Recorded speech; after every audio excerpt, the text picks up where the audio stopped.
बिस्मिल्लाहिर्रहमानिर्रहीम। बेटा second year biology chapter number 21 cell cycle lecture number 3। Last lecture के अंदर बेटा आप लोगों ने देखा था कि माइटोसिस क्या हो सकती है।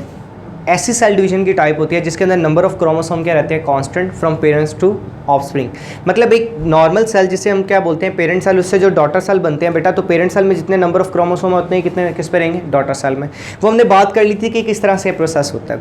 बेटा लेक्चर नंबर 3 के अंदर हमने ये देखना है कि इंपॉर्टेंस क्या है माइटोसिस की, हमारी बॉडी के अंदर माइटोसिस एक्चुअली होती कहाँ पर है। हमने कल ये बात की थी कि हमारी बॉडी में 2 टाइप्स के सेल्स होते हैं बेटा, एक सोमैटिक सेल्स और दूसरे होते हैं जर्मलाइन सेल्स। सोमैटिक सेल्स वो सेल्स होते हैं जो हमारी बॉडी बनाते हैं, just like nails, skin, bones, ये सब सोमैटिक सेल्स हैं। जो रिप्रोडक्शन करवाते हैं, स्पर्म्स हो गए, एग्स हो गए बेटा, वो क्या होते हैं जर्मलाइन सेल्स, और उनमें मोस्टली क्या होती ही क्या है बल्कि मियोसिस होती है। अगर माइटोसिस में बेटा देखा जाए तो हमारी बॉडी के कितने सेल्स ने कितनी दफ़ा डिवाइड करना है, या बॉडी के सेल्स कितना डिवाइड करेंगे बेटा, ये एक रेगुलेटेड वो है प्रोसेस है जिसको रेगुलेट कौन करता है, हार्मोन्स बॉडी के, ब्रेन के, हमें कितनी ग्रोथ होनी चाहिए, कितने एरिया में ग्रोथ होनी चाहिए बेटा, ये प्रॉपर एक सेटअप है इन चीज़ों का। अगर ये प्रॉपर होता रहे तो हमारी बॉडी एक इक्विलिब्रियम में रहती है, मेंटेन रहती है बेटा। अगर माइटोसिस का प्रोसेस थोड़ा सा भी गड़बड़ हो जाए, जैसा लिखा हुआ है कि ऑर्गेनिज्म में क्या हो सकता है, रिक्वायर्ड एक प्रॉपरली उनको क्या चाहिए होता है, ऑर्गेनाइज प्रोसेस चाहिए होता है माइटोसिस का। लेकिन अगर ये प्रोसेस नॉर्मली ना हो, मेल फंक्शन होना शुरू हो जाए। मेल फंक्शन का मतलब क्या हो सकता है, अगर कोई स्ट्रक्चर, अगर कोई सेल अपना फंक्शन इम्प्रॉपर करना शुरू कर दे, इम्प्रॉपर से मुराद नॉर्मल से हट के करना शुरू कर दे बेटा, तो उसकी वजह से क्या हो सकती है, कोई प्रॉब्लम आ सकती है। अब मेल फंक्शन की वजह से क्या क्या हो सकता है, मेल फंक्शन की वजह से कोई भी लीथल डिजीज हो सकती है बेटा। लीथल का मतलब जो जानलेवा हो। इसके अलावा बेटा ट्यूमर बन सकते हैं बॉडी के अंदर। ट्यूमर बना के क्या करेंगे बेटा, कैंसर कॉज करेंगे। जैसे ट्यूमर हमारी बॉडी के अंदर बनेगा तो क्या कॉज करेगा, कैंसर कॉज करेगा। हम नेक्स्ट टॉपिक में कैंसर को डिस्कस करेंगे। पहले हम ये देख लें कि माइटोसिस की इंपॉर्टेंस क्या है बेटा। पहली बात यह है कि माइटोसिस हमारी हेरिडिटी में बड़ा इंपॉर्टेंट रोल प्ले करती है। जब हमारी डेवलपमेंट होती है ना बेटा, तो न्यू सेल बनाने में बड़ा हेल्प करती है कि एक सेल से जब नया सेल बनेगा ना, तो उसमें बेटा कोई भी चेंज नहीं आएगा, ना तो रिकम्बिनेशन होगी ना क्रॉसिंग ओवर होगी बेटा। तो अनचेंज जो करेक्टरिस्टिक हैं वो एक सेल से किस में जाएंगे, नेक्स्ट सेल में जाएंगे बेटा। तो ये हेरिडिटी इक्वली मटेरियल को क्या करेंगे, डिस्ट्रीब्यूट करेगा बेटा। दूसरा एसेक्सुअल रिप्रोडक्शन। ऑर्गेनिज्म कुछ ऐसे हैं जिनकी बॉडी के अंदर एसेक्सुअल रिप्रोडक्शन होती है, जस्ट लाइक प्लेनेरिया हो गया, ठीक है, अमीबा हो गया बेटा। तो एसेक्सुअल रिप्रोडक्शन जितनी होती है बेटा, एक सेल से 2 सेल में डिवाइड होना बेटा, वो कितने होते हैं, माइटोसिस की वजह से होता है। थर्ड बेटा रीजनरेशन या healing of wound. Healing of wound से मुराद जब हमें जिस्म पे कोई कट लगता है ना बेटा, तो उस कट के बाद जो नई स्किन आती है, तो बेटा उस स्किन के जो नियर बाइंग सेल्स होते हैं ना, वो क्या करते हैं माइटोसिस, और माइटोसिस करके वो हीलिंग कर देते हैं, जख्म को भर देते हैं। या रीजनरेशन, जैसे स्टार फिश है, स्टार फिश का कोई एक हिस्सा अगर कट जाए, एक बाजू, तो बेटा वो क्या हो जाता है, रीजनरेट हो जाता है। और वो रीजनरेट किसकी वजह से होता है, माइटोसिस की मदद से। इसके अलावा बेटा हमें एक चीज़ का पता है, डेवलपमेंट एंड ग्रोथ किस तरह से होती है। मैं एक जर्नल आपको बता दूं बेटा, एग और स्पर्म, ये जब 2 चीज़ें मिलती हैं ना बेटा, तो इनके मिलने से बनता है जाइगोट बेटा। यहां तक मियोसिस होगी। जाइगोट बनने से लेकर एक मुकम्मल ऑर्गेनिज्म बनने तक, जाइगोट से लेकर एक मुकम्मल ऑर्गेनिज्म बनने तक जितना काम होता है, जितनी डेवलपमेंट होती है बेटा, वो किसके जरिए होती है, माइटोसिस के जरिए ही होती है। थर्ड में बेटा टिश्यू कल्चर एंड क्लोनिंग। बेटा क्लोनिंग का मतलब होता है एक सेल का सेम उसी तरह का नया सेल कॉपी में बनाना।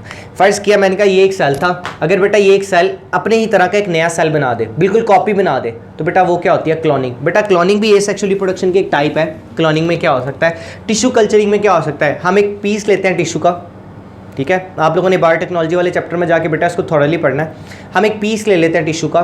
टिश्यू का पीस लेने के बाद बेटा फर्स्ट के एक पार्ट ले लिया हम टिश्यू का, इसको हम किसी एक ऐसे मीडियम में रखते हैं जिसमें ये ग्रो कर सके बेटा। उस मीडियम में जाके सेल डिवाइड करना शुरू हो जाते हैं, तो वो भी किसकी टाइप है बेटा, माइटोसिस की। तो हमने देख लिया कि माइटोसिस के अंदर हेरिडिटी के अंदर इंपॉर्टेंट रोल प्ले कर सकता है, एसेक्सुअल रिप्रोडक्शन करवा सकता है, रीजनरेशन और हीलिंग ऑफ वाउंड करवा सकता है बेटा, डेवलपमेंट एंड ग्रोथ में रोल प्ले करता है, और बेटा टिश्यू कल्चर एंड क्लोनिंग में रोल प्ले करता है।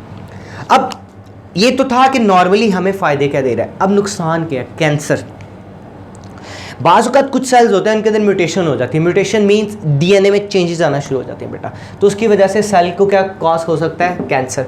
कैंसर में क्या हो सकता है, अनकंट्रोल्ड और रेगुलेटेड सेल डिवीजन। हमने भी बात की है कि सेल ने कितना डिवाइड करना है, ये हम खुद बताते हैं बॉडी को कि सेल कितना डिवाइड करेगा, ये हार्मोन्स बताते हैं बॉडी को कि कितना डिवाइड करेगा। बाज़ वक़्त कुछ सेल्स क्या करते हैं, वो हार्मोन्स की इंस्ट्रक्शंस को नहीं सुनते और अनकंट्रोल्ड डिवीजन, मतलब उन्होंने मैक्सिमम डिवाइड होना है 20 सेल्स तक, लेकिन वो अनकंट्रोल्ड, वो 40, 60, 80 मुसलसल डिवाइड करते रहते हैं बॉडी की नीड से भी ज्यादा। जब बेटा बॉडी की नीड से ज्यादा सेल डिवाइड करना शुरू कर देगा तो उसे हम क्या बोलेंगे, कैंसर बोलेंगे।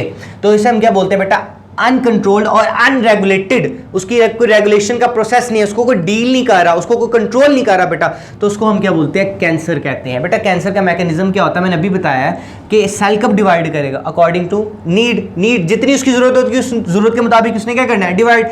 बाजुगत क्या होता है कि एक सेल जरूरत से ज्यादा डिवाइड करना शुरू कर देता है, वो क्या करता है, उसको जो सिग्नल आ रहे होते हैं बेटा वो सिग्नल्स को रिसीव नहीं करता और वो उसको क्या कर देता है, ब्रेक कर देता है। रेगुलेशन क्या कर देता है, ब्रेक, और अनरेगुलर फैशन में क्या करना शुरू कर देता है, डिवाइड होना स्टार्ट कर देता है। मींस किस तरह से, मैंने कहा ये एक सेल है बेटा, इसने डिवाइड होना है 2 पार्ट्स में। बेटा ये 2 पार्ट्स में डिवाइड होने के बाद आगे फिर डिवाइड होना स्टार्ट हो गया, हमें इसकी जरूरत नहीं है लेकिन ये फिर भी क्या शुरू हो गया, डिवाइड होना स्टार्ट हो गया। बेटा जब सेल इस तरह से करते हैं, अनरेगुलर फैशन में डिवाइड करना शुरू कर देते हैं, तो उस अनरेगुलर फैशन को क्या बोलते हैं, हम कैंसर बोलते हैं।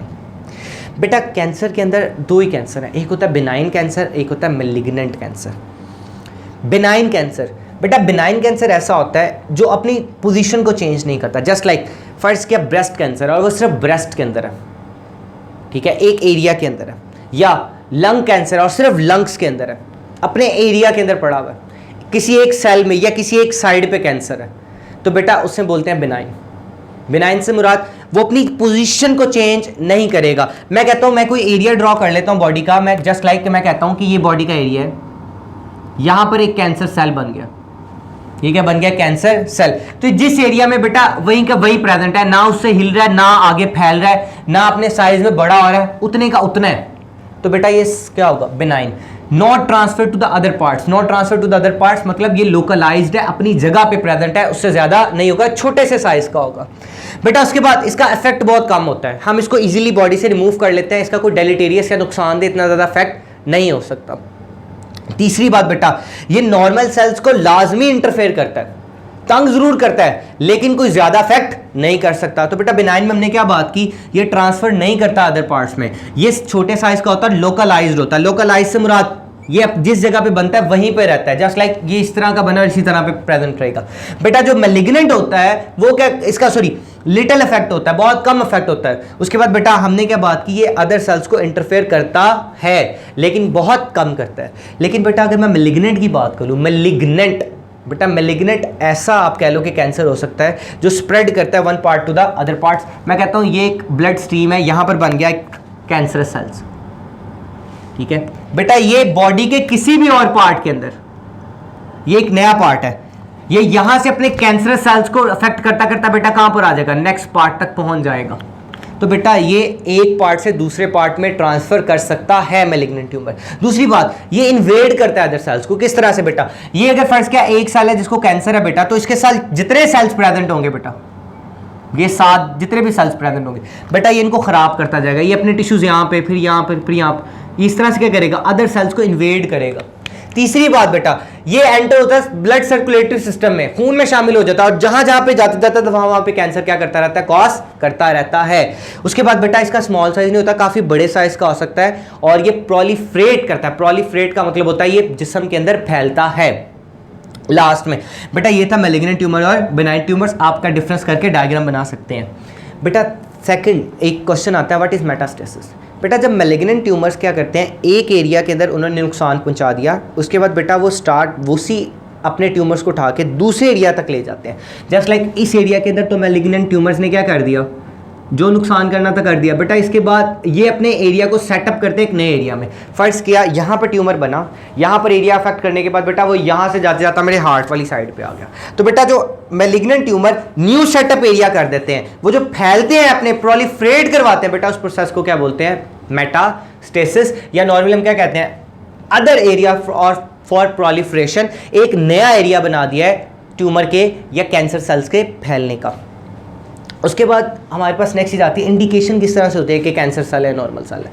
बेटा तो इंडिकेशन इस तरह से हो सकती है, ये लेस डिफरेंशिएटेड सेल्स हैं। लेस डिफरेंशिएटेड सेल्स का मतलब है इनकी डेवलपमेंट पूरी नहीं हो सकती, ये इस सेल का क्लोन लाजमी हो सकते हैं लेकिन ये मुकम्मल तौर पर डेवलपमेंट नहीं होती। जैसे फर्ज किया ये जो सेल्स हैं जब ये नॉर्मल से ज्यादा डिवाइड करते हैं तो बेटा क्लोन बनाते हैं। क्लोन का मतलब होता है कॉपी बनाते हैं, उस कॉपी को क्या बोलते हैं, ट्यूमर। लेकिन ये ट्यूमर क्या हो सकता है, लेस डिफरेंशिएटेड। लेस डिफरेंशिएटेड का मतलब उसकी डेवलपमेंट कंप्लीट नहीं होती। सेकेंडली बात, रैपिडली ग्रोइंग, बेटा नॉर्मल सेल से ये ज्यादा तेजी से क्या करता है, डिवाइड। तीसरी बात, इनके अंदर न्यूक्लियस और साइटोप्लाज्म की रेशियो क्या होती है, ज्यादा, मतलब न्यूक्लियाई भी ज्यादा होंगे और साइटोप्लाज्म भी विस्कस भी और ज्यादा होगा, दोनों को डिवाइड करने में क्या करेगा, हेल्प। तीसरी बात, presence of invading cells. Invading cells का मतलब ऐसे सेल्स होंगे जो दूसरे सेल्स को भी क्या करेंगे, नुकसान पहुंचाएंगे। तो बेटा ये चार इंडिकेशंस है किसकी, कैंसरस सेल्स की। पहली क्या है, डिफरेंशिएटेड नहीं होंगे। दूसरी बात, ग्रो बहुत तेजी से करेंगे। तीसरा, न्यूक्लियस टू साइटोप्लाज्म रेशियो भी क्या होगी, ज्यादा। थर्ड, बेटा प्रेजेंस ऑफ इन्वेडिंग सेल, दूसरे सेल को भी क्या करेंगे, नुकसान करेंगे, इन्वेड करेंगे। थर्ड बात, बेटा लास्ट टॉपिक, कॉजेज क्या हो सकते हैं कैंसर्स के। बेटा पहला कॉज हो सकता है म्यूटेशन। हमने पहले बात की है अगर 30 to 20 म्यूटेशंस, डीएनए में 3 से 20 दफ़ा म्यूटेशन चेंज आएगा, डीएनए की बेस पेयरिंग चेंज होगी तो उसकी वजह से क्या होगा, कैंसर कॉज होगा। अच्छा बेटा सेकंड बात, अब बेटा एक दफ़ा फ़र्ज़ किया ये एक कैंसर है, ये एक सेल है, तो इसके अंदर म्यूटेशन आ गई एक सेल के अंदर, तो अगले सेल में कैसे जाएगी। देखें जब ये सेल डिवाइड होगा ना 2 में, तो बेटा इसके जीन में शामिल हो गई ये म्यूटेशन। अब जैसे जैसे अगले सेल बनते जाएंगे इनके जीन्स के अंदर म्यूटेशन आती जाएगी अनटिल अनलेस उसको जिस्म से बाहर ना निकाल दिया जाए। तो एक्युमुलेशन ऑफ जीन्स की वजह से क्या होगा, वो सेल के अंदर या जिस्म के अंदर फैलता जाएगा। बेटा इसके बाद क्या हो सकती है, अब नॉर्मली क्या करते हैं ये सेल अपना कॉन्टैक्ट दूसरे सेल से ब्रेक करते हैं। ये बेसिकली उनकी बॉडी के बाहर लैमिना के साथ क्या होते हैं, अटैच। बेटा बेसल लैमिना से अटैच होने के बाद ये क्या करते हैं, ब्रेक करते हैं कॉन्टैक्ट और बॉडी के अदर पार्ट्स में क्या करना शुरू कर देते हैं, फैलना स्टार्ट कर देते हैं या प्रोलिफरेशन स्टार्ट कर देते हैं। बेटा लास्ट में हमने ये बात पढ़ी हुई है कि जब एक सेल से जब बॉडी के एक पार्ट से ये दूसरे पार्ट तक पहुंचते हैं, प्रोलिफरेट करते हैं बेटा, तो इस प्रोसेस को क्या बोलते हैं, मेटास्टेसिस बोलते हैं। ये कॉजेस किसके होते हैं, कैंसर के कॉजेस होते हैं। अब सवाल ये पैदा होता है कि हमें ये लॉन्ग क्वेश्चन किस तरह से आ सकता है, ये शॉर्ट कैसे आ सकते हैं। बेटा right a note on importance of mitosis ऐसे भी आ सकता है, उसके अंदर आप कैंसर भी लिखोगे। Right a note on cancer भी आ सकता है, ठीक है। आप definition of cancer short question के तौर पे पूछा जा सकता है। बिनाइन और मेलिग्नेंट ट्यूमर्स डिफरेंस में शॉर्ट क्वेश्चन के तौर पे पूछा जा सकता है या सेपरेट भी पूछा जा सकता है। बेटा इंपॉर्टेंस के अंदर अगर आपको शॉर्ट क्वेश्चन पे पास पूछेगा तो बेटा कोई से भी 4 पॉइंट या 5 पॉइंट आप लिखोगे कि इसके इंपॉर्टेंस के। बेटा वो पूछ सकता है कि what are the indication of cancers, indications क्या हो सकते हैं। बेटा आप बताओगे कि इंडिकेशन क्या हो सकती हैं, ये चारों की चार। What are the causes of cancer, बेटा कॉजेज ऑफ कैंसर में आप बताओगे कि म्यूटेशन होती किस तरह से है। या मेटास्टेसिस क्या हो सकता है, 2 मार्क्स के लिए शॉर्ट क्वेश्चन आ सकता है। Right a short note on metastasis के मेटास्टेसिस क्या होता है या मेटास्टेसिस किसे बोलते हैं। तो बेटा मेटास्टेसिस के बारे में आप बताएंगे। ये तो था हमारे पास माइटोसिस की इंपॉर्टेंस क्या हो सकती है या कॉजेस क्या हो सकते हैं या इंडिकेशन ऑफ कैंसर सेल्स की क्या हो सकती है। बेटा नेक्स्ट लेक्चर में हम ये डिस्कस करेंगे what is meiosis, actually meiosis क्या हो सकती है और मियोसिस किन किन सेल्स में होती है।